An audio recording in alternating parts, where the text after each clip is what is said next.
Hello students, कैसे हैं आप सब? होप कि बढ़िया होंगे।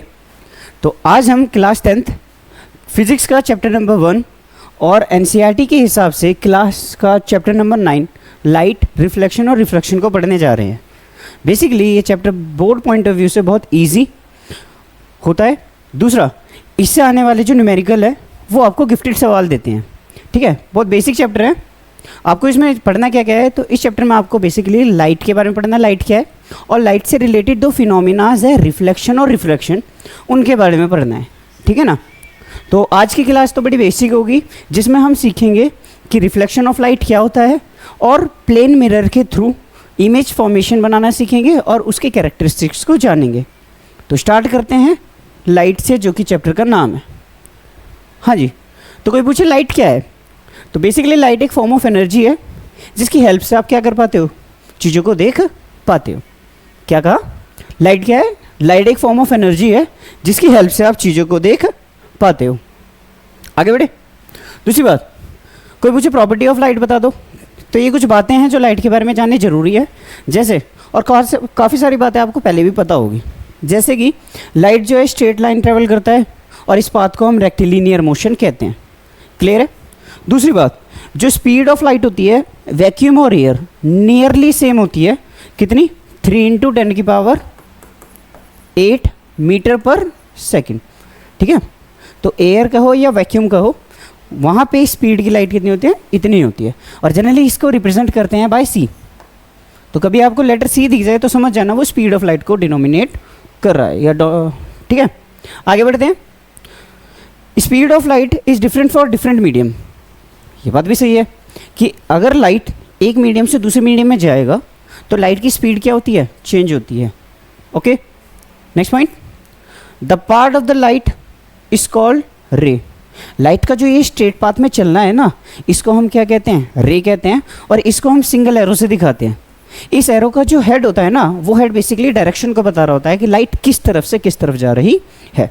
कोई दिक्कत? नेक्स्ट पॉइंट पे चलते हैं। द बंडल ऑफ रे is called beam of light. अगर एक रे की जगह बहुत सारी पैरेलल रेज आपस में चल रही है तो उसको आप क्या नाम दे देते हैं? बीम ऑफ लाइट नाम दे देते हैं। बेसिक है। अगली बात करेंगे हम नेचर ऑफ लाइट की। तो बेसिकली लाइट के नेचर को लेके बहुत पुराने समय से कंट्रोवर्सी चलती आ रही है, जिसमें कि कुछ साइंटिस्ट का मानना था कि लाइट एक पार्टिकल नेचर है और कुछ साइंटिस्ट का मानना होता है कि लाइट वेव नेचर शो करती है। तो बेसिकली आज के समय पूछे तो आज के समय लाइट के ड्यूअल नेचर को एक्सेप्ट कर लिया गया है, विच मीन्स लाइट को वेव नेचर की तरह भी ट्रीट कर सकते हैं और लाइट को पार्टिकल नेचर की तरह भी ट्रीट कर सकते हैं, डिपेंडिंग अपॉन द सिचुएशन कि आप किस फिनोमिना को स्टडी कर रहे हैं। ठीक है, तो एक बार पढ़ लेते हैं कि नेचर ऑफ लाइट क्या है। तो अकॉर्डिंग टू साइंटिस्ट, कुछ का मानना था कि लाइट क्या है? पार्टिकल है, जिसके रिलेटेड इन्होंने पार्टिकल थ्योरी दी थी। इनके पार्टिकल थ्योरी के अकॉर्डिंग, बेसिकली इस पार्टिकल थ्योरी के अकॉर्डिंग लाइट है कुछ नहीं, लाइट छोटे छोटे एनर्जीज का पैकेट है। क्या है? लाइट छोटे छोटे एनर्जीज का पैकेट है या छोटे छोटे पार्टिकल से मिलकर बनी है, जिस पार्टिकल को इन्होंने क्या नाम दिया है? फोटोन नाम दिया है। और ये पार्टिकल बहुत हाई स्पीड से मूव कर रहे होते हैं। कोई दिक्कत? एक बार फिर, अकॉर्डिंग टू दिस थ्योरी या according to particle theory, light is composed of particles called photons which travel in a straight line at very high speed. तो लाइट क्या है? लाइट पार्टिकल्स है, या लाइट किससे मिलके बना है? पार्टिकल्स से मिलके बना है। और उन पार्टिकल्स को क्या नाम दिया गया है? फोटॉन्स नाम दिया गया है। और ये पार्टिकल बहुत तेज़ी की स्पीड में भाग रहे होते हैं। कोई दिक्कत? अच्छा, कोई पूछे कि ये पार्टिकल नेचर से क्या शो होता है, तो जनरली रिफ्लेक्शन ऑफ लाइट जो आपको पढ़ना है, refraction of light, casting of shadow. अगर आप इन फिनोमिना को देखोगे ना, तो इन फिनोमिनास को लाइट को पार्टिकल नेचर मान के ही हम क्या करते हैं? प्रूफ करते हैं। एज इट इज़ लाइट का वेव नेचर भी है, और वेव नेचर के अकॉर्डिंग माना जाता है कि लाइट एक इलेक्ट्रोमैग्नेटिक वेव है। कैसी वेव है? एक इलेक्ट्रोमैग्नेटिक वेव है, जिसको एक जगह से दूसरी जगह जाने के लिए किसी मीडियम की ज़रूरत नहीं होती। ठीक है, और जनरली लाइट ऐसी इलेक्ट्रोमैग्नेटिक वेव है जिसका वेवलेंथ बहुत स्मॉल होता है। कैसा होता है? बहुत स्मॉल होता है। तो कोई पूछे वेव थ्योरी क्या कहती है, तो वेव थ्योरी के अकॉर्डिंग लाइट एक इलेक्ट्रोमैग्नेटिक वेव है जिसको किसी मीडियम की जरूरत नहीं होती प्रोपोगेशन के लिए, और ये जो वेव है इलेक्ट्रोमैग्नेटिक वेव, इनकी वेवलेंथ बहुत ज़्यादा छोटी होती है। अच्छा, कोई पूछे कि वेव थ्योरी क्या प्रूव करती है, तो जनरली जब आप क्लास 12th में, हायर क्लास में, अभी तो आपको कोई इसका रिलेशन नहीं है, पर हायर क्लास में आप टॉपिक पढ़ोगे diffraction, polarisation, interference of light, ये सारे फिनोमिनाज लाइट के वेव नेचर को मान के ही आप क्या कर सकते हैं, प्रूफ कर सकते हैं। इन फिनोमिनाज को अगर आप लाइट के पार्टिकल नेचर मान के प्रूफ करोगे तो कभी क्या नहीं कर पाओगे, प्रूफ नहीं कर पाओगे। इजी है। तो जैसे कि आपको बताया कि आज के समय ये माना जाता है कि लाइट के पास दोनों नेचर है, वेव नेचर भी है और पार्टिकल नेचर भी है। ये डिपेंड करता है कि लाइट किस सिचुएशन में आप ट्रीट कर रहे हो। कोई दिक्कत? आगे बढ़े। तो देखिए, क्लास 10th में ज़्यादा तो लाइट के बारे में पढ़ना नहीं है, तो इससे रिलेटेड दो फिनोमिनास को पढ़ना है, रिफ्लेक्शन और रिफ्रैक्शन। तो आज की क्लास हम स्टार्ट करेंगे रिफ्लेक्शन से और रिफ्लेक्शन थ्रू प्लेन मिरर से। तो स्टार्ट करते हैं रिफ्लेक्शन को। देखिए, क्लास 10th से या क्लास 9th कह लो, 8th कह लो, 7th से ही हमें समझा दिया जाता है रिफ्लेक्शन ऑफ लाइट होती है। तो इसमें होता क्या है कि आपके पास एक कॉपी की ऑब्जेक्ट होता है, लाइट इस ऑब्जेक्ट पे टकराती है और टकरा के सेम मीडियम में बाउंस बैक हो जाती है, और इस फिनोमिना को क्या कहा जाता है, रिफ्लेक्शन ऑफ लाइट कहा जाता है। क्या कहा? The bounce back of light after striking the surface in the same medium. Light का टकरा के वापस सेम मीडियम में आ जाना ही क्या कहलाता है, रिफ्लेक्शन ऑफ लाइट कहलाता है। इससे रिलेटेड कुछ टर्म्स है, उसके बारे में भी समझ लो, पीछे नोट भी कर रहे हैं। सपोज करो ये आपके पास ओपीक्यू प्लेन मिरर है जो कि पॉलिश्ड है। एक रे of light I, let us से आई इंसिडेंट रे, ये इस मिरर के या इस पॉलिश सरफेस के जिस पॉइंट पे पड़ती है उस पॉइंट को हम पॉइंट ऑफ इंसिडेंस कहते हैं। इस पॉइंट ऑफ इंसिडेंस से एक परपेंडिकुलर लाइन बनानी है जो कि इस मीडियम के क्या होनी चाहिए, परपेंडिकुलर होनी चाहिए। तो ये जो परपेंडिकुलर लाइन बनी है ना, इस परपेंडिकुलर लाइन को हम क्या कहते हैं, नॉर्मल कहते हैं। ठीक है। अब लाइट आएगी, टकरा के बाउंस बैक हो जाएगी, तो ये जो बाउंस बैक हुई रे है इसको हम किस नाम से जानते हैं, रिफ्लेक्टेड रे के नाम से जानते हैं। ठीक है। दूसरी बात, इंसिडेंट रे और नॉर्मल के बीच में एक एंगल क्रिएट होता हुआ दिखाई दे रहा है, इस एंगल को एंगल ऑफ इंसिडेंस के नाम से जाना जाता है। एक बार फिर, इंसिडेंट रे और नॉर्मल के बीच के एंगल को एंगल ऑफ इंसिडेंस के नाम से जाना जाता है। As it is, reflected ray और नॉर्मल के बीच में बनने वाले एंगल को एंगल ऑफ रिफ्लेक्शन कहा जाता है। इजी है। तो कोई पूछे कि रिफ्लेक्शन से रिलेटेड कुछ टर्म्स के बारे में बताओ, तो टर्म्स आपको बता दिए हैं पीछे। सबसे पहला है इंसिडेंट रे। इंसिडेंट रे को किससे रिप्रेजेंट करेंगे, आई से। तो इंसिडेंट रे वो रे होती है जो सरफेस पे पड़ती है, फॉल्स ऑन द सरफेस। ठीक है।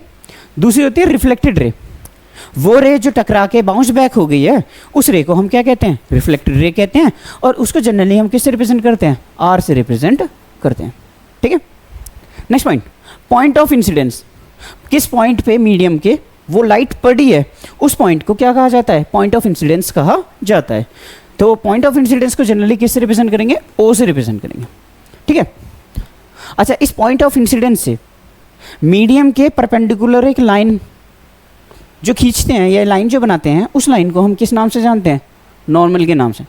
तो नॉर्मल याद रखना, नॉर्मल वो परपेंडिकुलर लाइन होती है जो कि सरफेस के परपेंडिकुलर है और किससे बनाई गई है, पॉइंट ऑफ इंसिडेंस से बनाई गई है। आगे बढ़े। एंगल ऑफ इंसिडेंस क्या है, तो angle of incidence incident ray और नॉर्मल के बीच में बनने वाले एंगल को एंगल ऑफ इंसिडेंस कहते हैं। As it is, angle of reflection क्या होगा, रिफ्लेक्टेड रे और नॉर्मल के बीच में बनने वाले एंगल को एंगल ऑफ रिफ्लेक्शन कहेंगे। इजी है। एंगल इंसिडेंस को बेसिकली एंगल आई और एंगल ऑफ रिफ्लेक्शन को एंगल आर से दिखाते हैं। क्लियर? आगे बढ़े। देखिए भाई, जब भी रिफ्लेक्शन होगा तो वो कुछ लॉज को फॉलो करेगा। तो बेसिकली रिफ्लेक्शन के दौरान दो लॉज फॉलो करे जाते हैं। पहला लॉ कहता है incident ray point of incidence से जो नॉर्मल बनाया वो, और रिफ्लेक्टेड रे दोनों एक ही मीडियम में, तीनों एक ही मीडियम में लाई करने चाहिए। या क्लियर है, एक ही प्लेन पे लाई करने चाहिए। सॉरी, क्या कहा, इंसिडेंट रे, रिफ्लेक्टेड रे और नॉर्मल दोनों किस प्लेन पे लाई कर रहे हैं, ये जो सामने वाला प्लेन है इस पे लाई कर रहे हैं। सपोज करो लाइट ऐसे आती तो नॉर्मल भी किस तरफ बनाते, इस तरीके से, रिफ्लेक्टेड रे भी किस तरफ होती, इस तरफ। विच मीन्स प्लेन ये है, तो इंसिडेंट रे, नॉर्मल और रिफ्लेक्टेड रे तीनों किस प्लेन पे लाई करेगी? इस प्लेन पे लाई करेगी। तो होप कि पहले बात समझ आ गई हो क्या कि इंसिडेंट रे, रिफ्लेक्टेड रे और normal at point of incidence same plane पे लाई कर रहे हैं। दूसरा लॉ और भी इजी है, वो कहता है कि एंगल ऑफ इंसिडेंस जितना होगा एंगल ऑफ रिफ्लेक्शन भी उतना ही होना चाहिए। क्या कहा कि एंगल ऑफ इंसिडेंस हमेशा एंगल ऑफ रिफ्लेक्शन के बराबर होते हैं। आज की क्लास में तो आप प्लेन मिरर के थ्रू रिफ्लेक्शन पढ़ेंगे, बट कल जो नेक्स्ट क्लास होगी, नेक्स्ट क्लास में आप रिफ्लेक्शन थ्रू स्पेरिकल मिरर पढ़ेंगे। तो याद रखना, किसी भी तरीके का रिफ्लेक्शन हो, किसी भी सरफेस पे रिफ्लेक्शन हो, रिफ्लेक्शन हमेशा एंगल्स या लॉ ऑफ रिफ्लेक्शन को फॉलो करके ही चलेगा। मीन्स स्पेरिकल मिरर के थ्रू रिफ्लेक्शन हो रही हो, प्लेन मिरर के थ्रू रिफ्लेक्शन हो रही हो, उसमें एंगल ऑफ इंसिडेंस हमेशा एंगल ऑफ रिफ्लेक्शन के बराबर होगा। इजी है। अच्छा, एक केस आता है इसमें, when the ray of light falls normal to plane, कि जब रे ऑफ लाइट प्लेन के नॉर्मल मीन्स परपेंडिकुलर गिरे तो क्या होता है। तो देखिए, सपोज करें आपके पास एक मिरर है और रे ऑफ लाइट कैसे गिर रही है, इस तरीके से, इसको क्या कह देते हैं? इंसिडेंट रे कह देते हैं। इसी पॉइंट से पॉइंट ऑफ इंसिडेंस बनेगा, पॉइंट ऑफ इंसिडेंस से यही तो परपेंडिकुलर लाइन होगी, तो यही क्या बन रहा होगा? नॉर्मल। अब जरा ध्यान से देखिए तो इंसिडेंट रे और नॉर्मल के बीच में एंगल कितना है? 0। तो एंगल ऑफ इंसिडेंस 0 है, तो एंगल ऑफ रिफ्लेक्शन भी कितना होगा? 0 होगा। Which means light same path से क्या कर जाएगी? ट्रेस कर लेगी। विच मीन्स हम कह सकते हैं कि जब भी रे ऑफ लाइट किसी परपेंडिकुलर पे नॉर्मल गिरती है तो अपने पाथ को रिट्रेस कर लेती है, मतलब जैसे आई थी वैसे ही वापस चली जाती। इजी है। तो लॉज ऑफ रिफ्लेक्शन हो गए, तो आगे बढ़ते हैं। देखिए भाई, अगला है रिफ्लेक्शन के टाइप।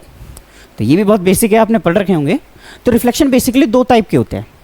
एक होता है रेगुलर रिफ्लेक्शन, एक होता है इरेगुलर रिफ्लेक्शन, जिसको हम डिफ्यूज रिफ्लेक्शन के नाम से भी जानते हैं। देखिए, रेगुलर रिफ्लेक्शन क्या होता है? अगर रे ऑफ लाइट किसी पॉलिश्ड और स्मूथ सरफेस पे पड़ रही है, तो जो पैरेलल रे ऑफ लाइट सारी आ रही होगी ना, आफ्टर रिफ्लेक्शन क्या चली जाएगी? पैरेलल ही चली जाएगी। और इस तरीके के रिफ्लेक्शन को हम क्या कहते हैं? रेगुलर रिफ्लेक्शन कहते हैं। क्या कहा कि the reflection take place through the smooth और पॉलिश सरफेस। ऐसा रिफ्लेक्शन जो स्मूथ और पॉलिश सरफेस से हुआ है उसको रेगुलर रिफ्लेक्शन कहेंगे। दूसरी बात, रेगुलर रिफ्लेक्शन के दौरान जो पैरेलल बीम ऑफ लाइट आ रही थी, आफ्टर रिफ्लेक्शन पैरेलल ही एक डायरेक्शन में चली जाएगी। Means in regular reflection parallel beam of light after reflection goes in one direction. तीसरी और सबसे इंपॉर्टेंट बात, अगर आपको इमेज फॉर्मेशन देखनी है, जो कि हम बनाना सीखेंगे स्पेरिकल मिरर के लिए भी और प्लेन मिरर के लिए भी, और इमेज फॉर्मेशन में जो सबसे ज़्यादा इंपॉर्टेंट है वो क्या है? रेगुलर रिफ्लेक्शन है। तो कोई पूछे कि बताओ इमेज फॉर्मेशन किस सरफेस या किस रिफ्लेक्शन से होती है, तो कभी भी याद रखना इमेज का फॉर्मेशन रेगुलर रिफ्लेक्शन से ही होता है। ठीक है, इरेगुलर रिफ्लेक्शन से कभी क्या नहीं होगी? इमेज फॉर्मेशन नहीं होगी। आगे बढ़े। अब सपोज करो इसका एक डायग्राम बनाने को दे दिया जाए, तो जगह तो है नहीं, तो थोड़ा सा यहाँ बना लेते हैं। सपोज करो आपके पास ये सरफेस है पॉलिश्ड और स्मूथ, रे ऑफ लाइट पैरेलल आई, तो आफ्टर रिफ्लेक्शन यहाँ से नॉर्मल बनाएंगे परपेंडिकुलर, जिस एंगल से एंगल आई है उसी एंगल से ही क्या कर जाएगी? रिफ्लेक्ट बैक कर जाएगी। तो ध्यान से देखिए, रे ऑफ लाइट आफ्टर रिफ्लेक्शन क्या गई है? एक ही डायरेक्शन में गई है। तो ऐसे रिफ्लेक्शन को क्या कहा जाता है? रेगुलर रिफ्लेक्शन कहा जाता है। इजी है। अब समझते हैं इरेगुलर रिफ्लेक्शन, जिसे डिफ्यूज रिफ्लेक्शन भी कहते हैं। तो इरेगुलर रिफ्लेक्शन होता क्या है? तो इसका उल्टा, अगर कोई पॉलिश्ड रफ है या कोई सरफेस अगर रफ है और अनपॉलिश्ड है, तो अगर इससे रिफ्लेक्शन होगी तो इस रिफ्लेक्शन को हम इरेगुलर रिफ्लेक्शन या डिफ्यूज रिफ्लेक्शन कहेंगे। दूसरी बात, क्योंकि पॉलिश्ड सरफेस नहीं है, रफ सरफेस है, तो जब पैरेलल बीम ऑफ लाइट आएगी ना, इससे टकरा के एक पर्टिकुलर डायरेक्शन में नहीं जाती, चारों तरफ क्या हो जाती है? फैल जाती है। ठीक है, तो इसका मतलब कि रेगुलर रिफ्लेक्शन ऑफ लाइट, अगर रिफ्लेक्शन ऑफ लाइट किसके थ्रू हो रहा है? रफ्ड और अनपॉलिश्ड सरफेस से हो रहा है, तो ऐसी रिफ्लेक्शन को इरेगुलर रिफ्लेक्शन या डिफ्यूज रिफ्लेक्शन कहेंगे। डिफ्यूज रिफ्लेक्शन के दौरान जो रे ऑफ लाइट है आफ्टर रिफ्लेक्शन रैंडम डायरेक्शन में मूव करने लगती है, जैसे ये गई थी ऐसे नहीं जाती, एक रैंडम डायरेक्शन में मूव कर जाती है। तीसरी और सबसे इंपॉर्टेंट बात, आप जो चीज़ों को देख पाते हो ना अपने आस पड़ोस की चीज़ों के, वो देख ही इसी वजह से पाते हो, ड्यू टू इरेगुलर रिफ्लेक्शन। कोई दिक्कत? अच्छा कोई पूछे इसका चार्ट बनाओ, तो होगा कुछ नहीं। सपोज करो जेई का मैं एडजस्ट कर लेना। सपोज करो ये पैरेलल रे है, ये हमने पॉलिश सरफेस की जगह अनपॉलिश सरफेस बना दिया थोड़ा सा, तो अनपॉलिश सरफेस होगी, यहाँ से पैरेलल रे आ रही होगी, तो सपोज करो ये टिप पे गई तो ये ऐसे चली जाएगी, ये यहाँ है ऐसे चली जाएगी, ये हो सकता है कैसे चली जाए ऐसे। तो यहाँ पे देखोगे parallel beam of light after reflection unpolished surface की वजह से क्या नहीं हुई, एक ही डायरेक्शन में गई, डिफरेंट डायरेक्शन में फैल गई है, और ऐसे रिफ्लेक्शन को हम इरेगुलर रिफ्लेक्शन या डिफ्यूज रिफ्लेक्शन कहते हैं। ठीक है, इंपॉर्टेंट पॉइंट क्या है डिफ्यूज रिफ्लेक्शन का, कि डिफ्यूज रिफ्लेक्शन की हेल्प से आप चीज़ों को देख पाते हो। इजी है।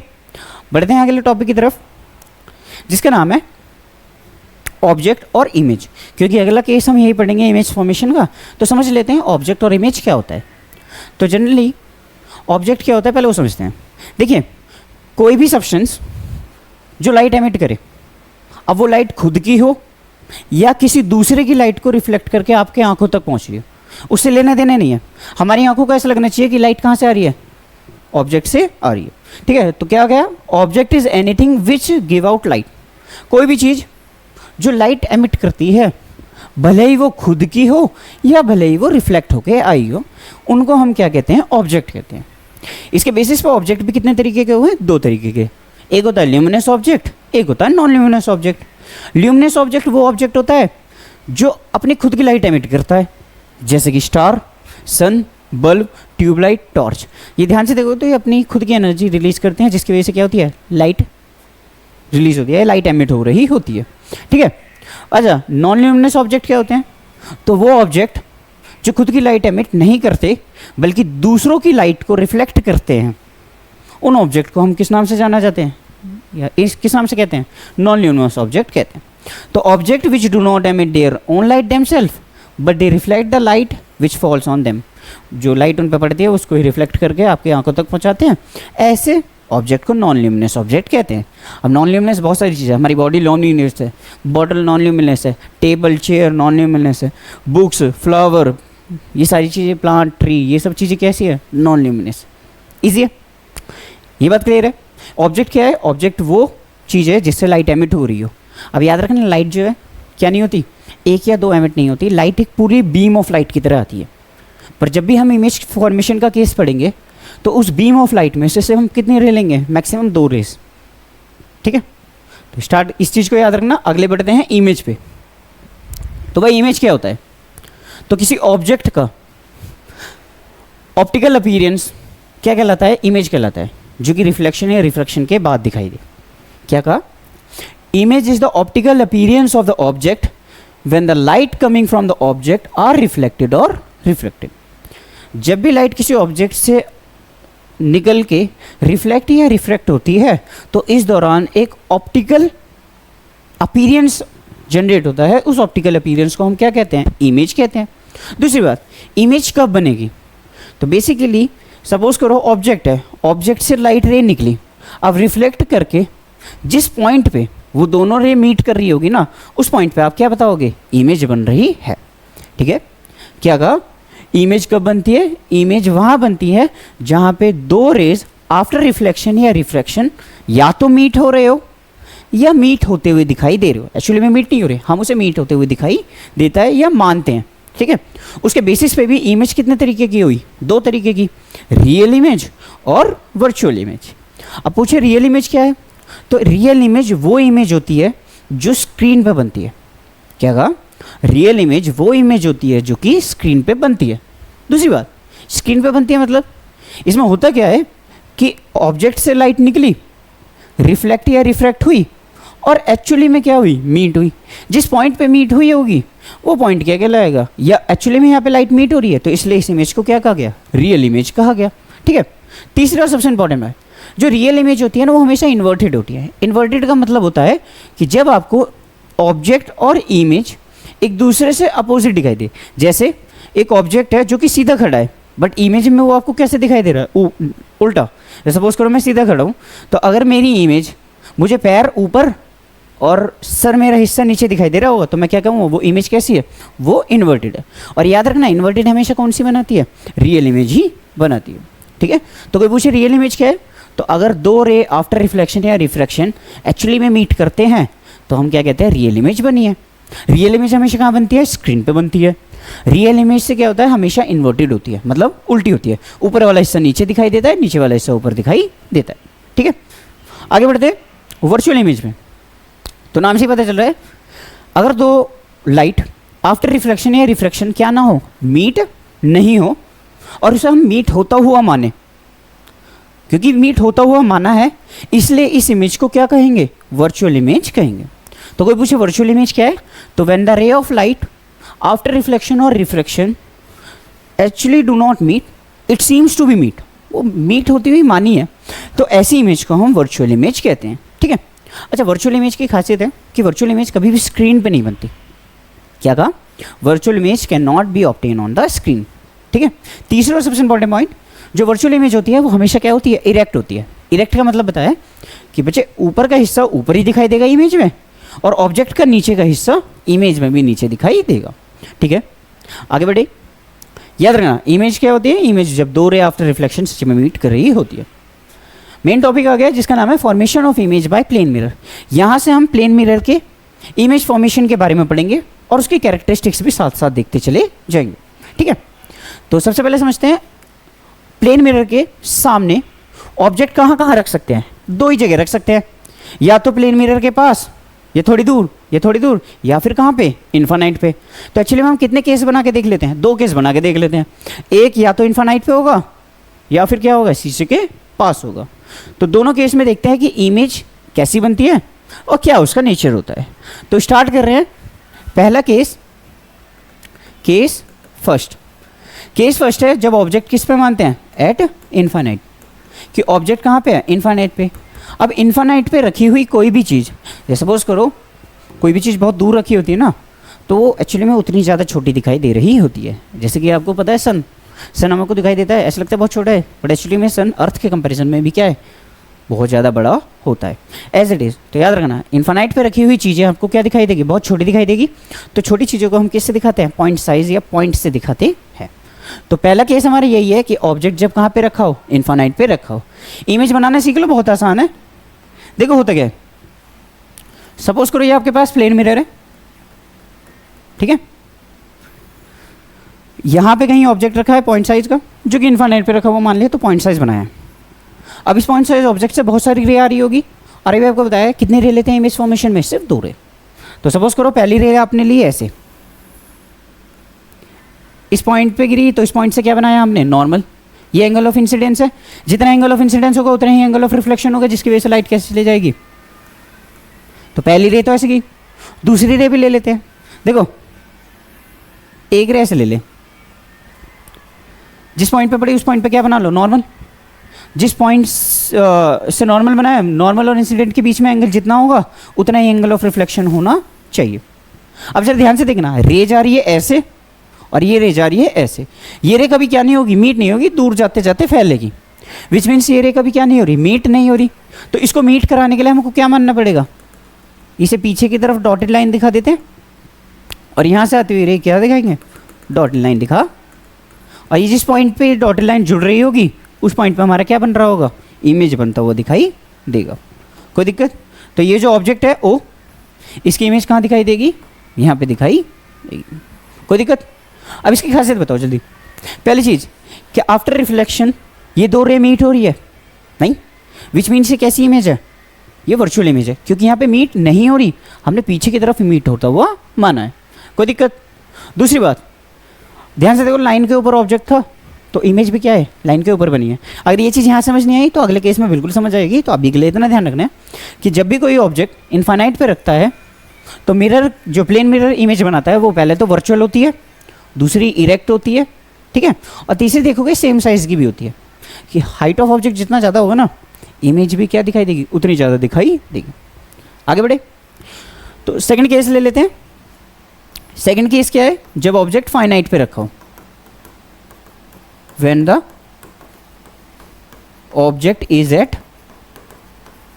फाइनाइट मतलब मिरर के पास पोजीशन। तो ऑब्जेक्ट जब पास होगा तो उसका साइज थोड़ा क्या होने लगेगा, बढ़ने लगेगा। तो एक केस उसका भी देख लेते हैं। देखिए ये प्लेन मिरर है, एक ऑब्जेक्ट यहां पे रखा है, लेट अस नेम ए और बी।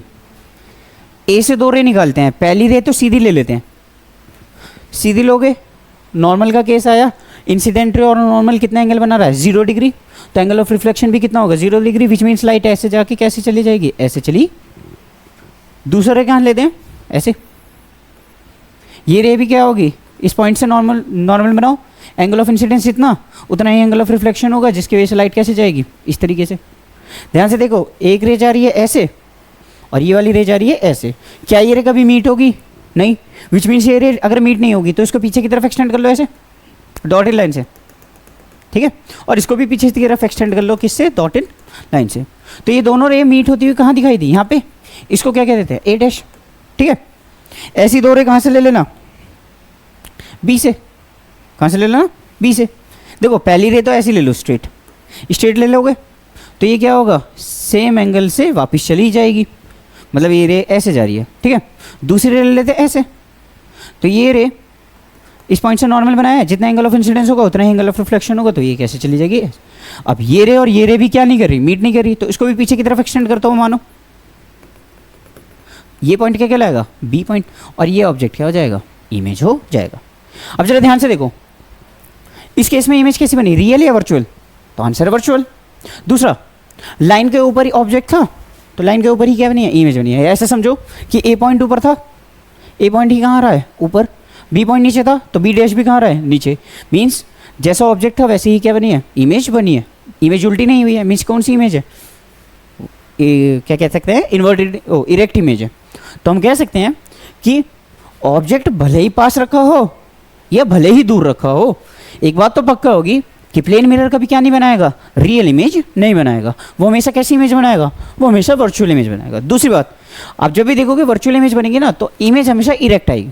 कैसी आएगी, इरेक्ट। तो सेकंड पॉइंट हम वही लिख सकते हैं कि इमेज जो होगी वो हमेशा क्या होगी, इरेक्ट होगी। इजी है। Third point, size of object और साइज ऑफ इमेज भी आपको क्या दिखाई देगा, सेम दिखाई देगा। तो तीसरी बात भी क्लियर है कि मिरर से जितना दूरी या जितने बड़े आप होगे, इमेज भी क्या होगी, उतनी बड़ी होगी। अगर मिरर कैसा है, प्लेन। अगर प्लेन की जगह कोई और है तो आप साइज का नहीं बता सकते, बट वैसे याद रखना, ठीक है। चौथी और सबसे इंपॉर्टेंट बात क्या पता चली कि मिरर से ऑब्जेक्ट जितनी दूरी पे है, इमेज भी मिरर से उतनी ही दूरी पे बनती है। लेटेस्ट से अगर ये 2 मीटर की दूरी पे ऑब्जेक्ट रखा होगा तो इमेज भी मिरर के कितने पीछे, 2 मीटर पीछे ही बनेगी, ठीक है। तो चारों पॉइंट क्लियर है। एक बार फिर रिवाइज कराते हैं। प्लेन मिरर के द्वारा बनाई गई इमेज कभी क्या नहीं होती, रियल नहीं होती, वो हमेशा वर्चुअल होती है। दूसरी बात, अगर वो वर्चुअल इमेज है तो वो हमेशा क्या होगी, इरेक्ट भी होगी। तीसरी बात, जो साइज ऑफ ऑब्जेक्ट होता है वो साइज ऑफ इमेज के बराबर होता है, या ऐसा कह लो साइज ऑफ इमेज हमेशा साइज ऑफ ऑब्जेक्ट के बराबर होता है। चौथी बात कि जो ऑब्जेक्ट है मिरर से जितनी दूरी पे रखा होगा, इमेज भी मिरर से उतनी ही पीछे बन रही होगी। इजी है। पांचवी और सबसे इंपॉर्टेंट बात होती है लेटरल इन्वर्जन। अब ये क्या है लेटरल इन्वर्जन, तो लेटरल इन्वर्जन का मतलब होता है कि किसी भी चीज़ का साइड वाइज चेंज हो जाना। मतलब अगर आप अपने मिरर के सामने खड़े हो जाओगे और अपना राइट हैंड उठाओगे तो आप देखोगे मिरर कौन सा हैंड उठा रहा होगा, लेफ्ट हैंड उठा रहा होगा। या कोई भी चीज़ आपने लेफ्ट हैंड पे पकड़ी होगी, मिरर में आपको वो चीज़ किस में दिखाई देगी, राइट हैंड पे पकड़ी हुई दिखाई देगी। मीन्स हम कह सकते हैं कि जब भी हम किसी लेफ्ट वाले पोर्शन को मिरर में देखते हैं तो इमेज में वो क्या दिखाई देता है, राइट। या राइट वाला ऑब्जेक्ट या राइट वाला ऑब्जेक्ट का राइट वाला हिस्सा इमेज में क्या दिखाई देता है, लेफ्ट। तो ये जो प्रॉपर्टी है ना साइड वाइज इन्वर्जन की, साइड वाइज हो गई, साइड चेंज हो गई, मतलब उल्टा हो जाना, तो ऐसी इमेज को क्या कहते हैं, लेटरल इन्वर्जन। तो कोई पूछे लेटरल इन्वर्जन क्या है, तो when an object is placed in front of plane mirror then the right side of the object appears to the left side of the image and vice versa. This change of the object in the mirror is called lateral inversion. तो ये जो change आया ना आपके पास कि left का हिस्सा right में दिखाई दे रहा है इमेज में और ऑब्जेक्ट का राइट का हिस्सा इमेज में लेफ्ट दिखाई दे रहा होगा, तो ऐसे फिनोमिना को ही हम क्या कहते हैं, लेटरल इन्वर्जन कहते हैं। और ये जो लेटरल इन्वर्जन हुआ है ना, ये बेसिकली रिफ्लेक्शन ऑफ लाइट की वजह से हुआ है। कोई दिक्कत? अच्छा कोई पूछे कि लेटरल इन्वर्जन बताओ मिरर में क्या दिखाई देगा, कुछ मत करना, अपना फ़ोन लेना, जैसे सपोज करो आपके पास क्या है, एक फ़ोन है, ठीक है। इस फ़ोन को जैसा आपने लिखा ए, अपने फ़ोन को ऐसे लगा लेना, आपको ए का क्या दिख जाएगा, इन्वर्टेड इमेज दिख जाएगा। जैसे आपने लिया ना बी, तो बी का इन्वर्टेड इमेज आपको दिख जाएगा अगर आप ध्यान से देखेंगे तो, जैसे करके देखना, बी का इन्वर्टेड इमेज आपको ऐसे दिखाई दे रहा होगा। जैसे हमने लिया सी, तो मिरर के सामने जब इसे करोगे तो आपको असली में क्या दिखाई दे रहा होगा, असली सी दिखाई दे रहा होगा। तो याद रखना इमेज यही होता है। अब क्वेश्चन है, इससे बनता है कि आपने एम्बुलेंस देखा है, एम्बुलेंस का जो फ्रंटल शीशा होता है ना, उसमें जो एम्बुलेंस होता है वो पहले से ही इन्वर्टेड लिखा जाता है। क्या लिखा जाता है, पहले से ही इन्वर्टेड लिखा जाता है। वो क्यों लिखा जाता है, तो वो इसलिए लिखा जाता है कि सपोज करो आपने एम्बुलेंस लिख दिया, क्या लिख दिया, एम्बुलेंस। अब आप अपनी गाड़ी चला रहे हो, अब गाड़ी में पीछे वाला हिस्सा किससे देखते हो, मिरर के थ्रू देखते हो, और मिरर में जो इमेज आती है वो कैसी आती है, लेटरल इन्वर्जन। तो अगर आप एम्बुलेंस ऐसा लिखोगे ना, तो जो आपको इमेज है वो कैसी दिखाई देगी, ECNALUBMA,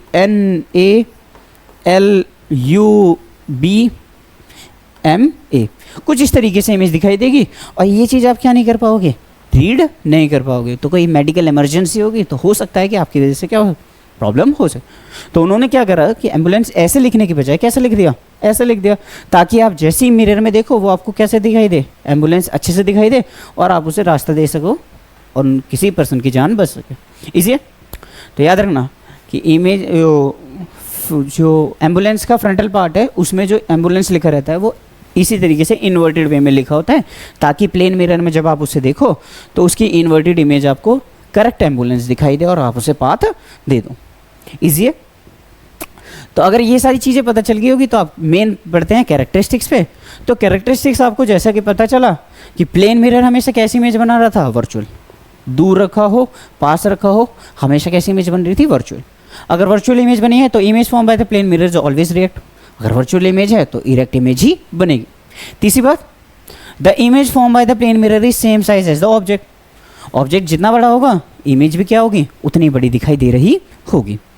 फिफ्थ और सबसे इंपॉर्टेंट पॉइंट, जो इमेज फॉर्म हुई है ना प्लेन मिरर के, वो उतनी दूरी पे होगी जितनी दूरी पे ऑब्जेक्ट प्लेन मिरर के सामने रखा होगा।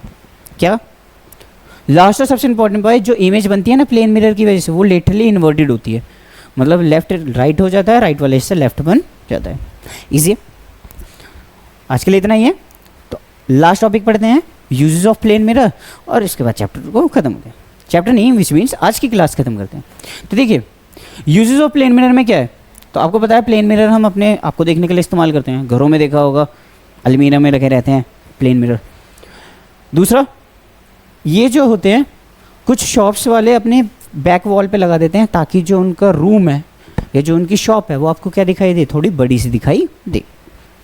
तीसरा, सोलर कुकर बनाने में इसका इस्तेमाल किया जाता है। चौथा, जब आप पेरिस्कोप बनाते हो, किस में, सबमरीन में, तो पेरिस्कोप में भी इसका इस्तेमाल किया जाता है। पेरिस्कोप होता है, सपोज करो ये सबमरीन है, पानी के अंदर है, और कोई चीज़ आपको पानी के ऊपर मॉनिटर करना है, तो आप ऐसे एक ट्यूब से देखते होगे, कार्टूनों में भी देखा होगा, वो यहाँ से देख रहे होते हैं अपनी आँख लगा के, और यहाँ से वो चीज़ यहाँ देख पा रहे हैं। वो क्यों देख पा रहे हैं, क्योंकि एक मिरर ऐसा लगा है और एक मिरर कैसा लगा होगा, जैसे सपोज करो ये ऐसा होता है, ठीक है, तो एक मिरर ऐसे लगा है, एक मिरर ऐसे, तो जो रे ऑफ लाइट आती होगी यहाँ पे वो इससे टकराती होगी, फिर इनकी आंखों में पहुँचती होगी, तो जो भी ऑब्जेक्ट की लाइट इनकी आंखों तक पहुँची वो ऑब्जेक्ट आपको दिखाई दे रहा।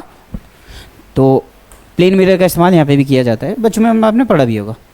लास्ट पॉइंट, प्लेन मिरर का इस्तेमाल कैलाइडोस्कोप बनाने के लिए किया जाता है। कैलाइडोस्कोप जानते हो ना, 3 मिरर को 60 डिग्री एंगल पे रख दोगे और उसके बीच में कोई चूड़ी या कोई चीज़ रख दोगे और अंदर से देखते रहोगे, क्या होगा, ब्यूटीफुल पैटर्न्स दिखाई दे रहे होंगे। तो प्लेन मिरर उसके लिए भी इस्तेमाल करा जाता है। Last point, it is use in various scientific instrument. बहुत सारे साइंटिफिक इंस्ट्रूमेंट बनाने के लिए प्लेन मिरर का इस्तेमाल किया जाता है।